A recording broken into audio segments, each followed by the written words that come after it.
coming back to your question, I'll say that the challenges are many. I didn't have a camera to shoot a YouTube video. Yeah, you said that. My senior brother that you just saw, yes, bought me my first ever phone. That's Samsung S2.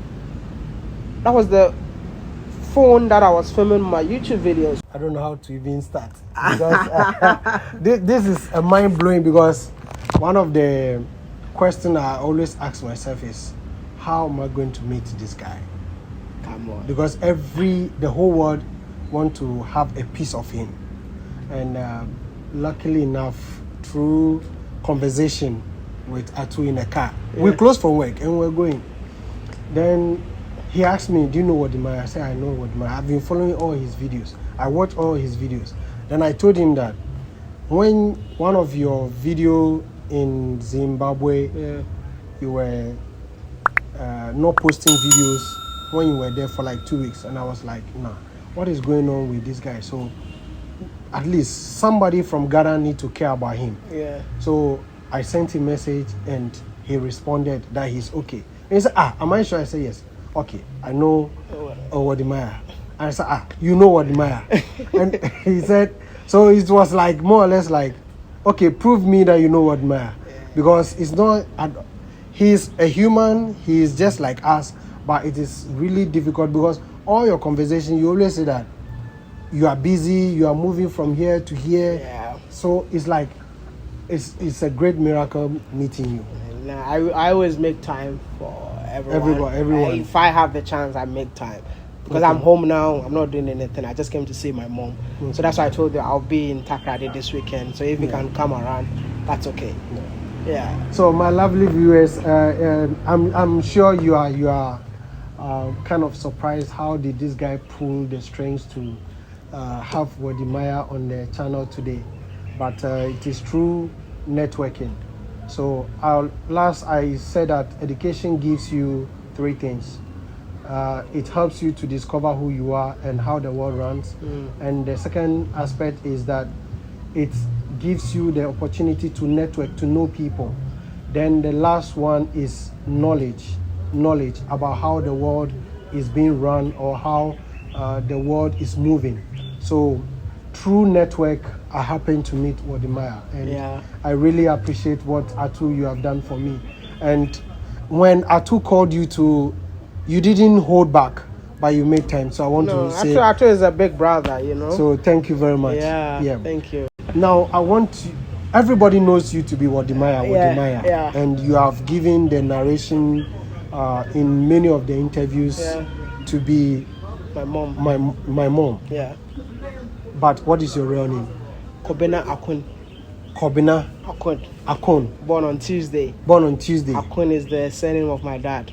So that is the spelling is ACKON. Oh, okay. Yeah. Wow.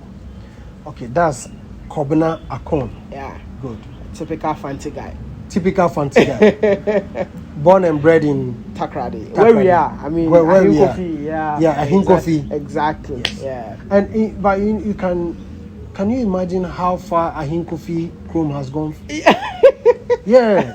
I was telling her too that the name Ahinkofi has gone far. Exactly. As far as WODE can go. Yeah. So I always want to carry where I come from with me. Yes. I don't want to leave them behind. If I'm going forward, all of them needs to come along with me. Sure. Yeah. Sure. That's very good. Now, can you tell us your educational background? So I was born here. I went to school in Westridge Primary. Okay. From Westridge Primary, I also went to Westridge Junior High School in Secondary. Okay. And then from there, I went to Bompesina High Technical School in Takrady. Okay. Right from there, I told myself I will never study in Ghana, no matter what happens. That is where my question. I want to know. No matter what happens. Why did you decide not to school in Ghana? What is missing? No, I felt like I cannot make it here. That's how you felt? No, yeah, of course. I don't know. Okay, let me give you a bit of details, right? I had a senior brother. Okay. Who was the first person to go to university in our family. Okay. So it's like when he went to university, everybody was like, big guy, you know. Yes. My parents loved him so much, right? So me going to university right from SHS, it's not new to my parents, right? Okay. So I feel like I need to do something different. already my senior brother was in China. Okay. But I was like, you know what, let me start applying for scholarships. Okay. So that if my brother's in China, my mom, China is not abroad for us, China is not abroad. UK, USA was abroad those days, Yes. So I applied for a scholarship to study in the UK. I was applying for so many scholarships just to get out of Ghana. Okay. Then I got University of Greenwich, UK, a scholarship, but it was a half scholarship. Okay. Now these guys asked me for a bank statement of my dad. My dad used to save with lower price. Okay. Lower price, it's not on the. It's not an international bank. International bank. So the visa was refused. Okay.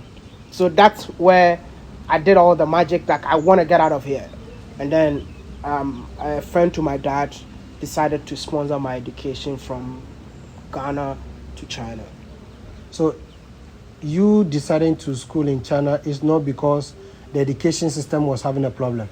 Not really. I just want, because I feel like I'll be respected when I go abroad. That is the whole mindset that I had. It's the same mindset many are having. Exactly, but because that mindset, give that respect to people who goes outside. Thank you. Why is it so? I think it's because of how we're brought up. I believe that it's effect of colonization in Africa, thinking that everything good comes from the West. You see, we even have a saying here in Takrady that the best comes from the West. Exactly. So that is the kind of mindset that I had, that I'll actually make it bigger if I go out there. But even though you went there, but you're still in Africa. Yeah, I learned. Or even in Ghana. No, I when I went there, I will tell you something. When I went there, every day was a learning day for me. I never went abroad thinking that I have to sit down and just go to school and ask money from my parents. See, I'm just going to say this here. I have never said it on anywhere. Okay.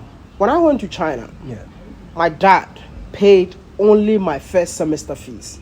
He paid only your first Only my first semester fees. So you had to work for yourself? I did everything for myself till I graduated from university. I lost my dad in 2017. I think I would say that I'm the only guy in the family who was not really affected financially, because I knew how to hustle when I was in school. Okay. Right? So basically that's it. Even, let me tell you, from Ghana to China was paid by Mr. Barnes. If you know who Mr. Barnes is related, family related. He, not my dad.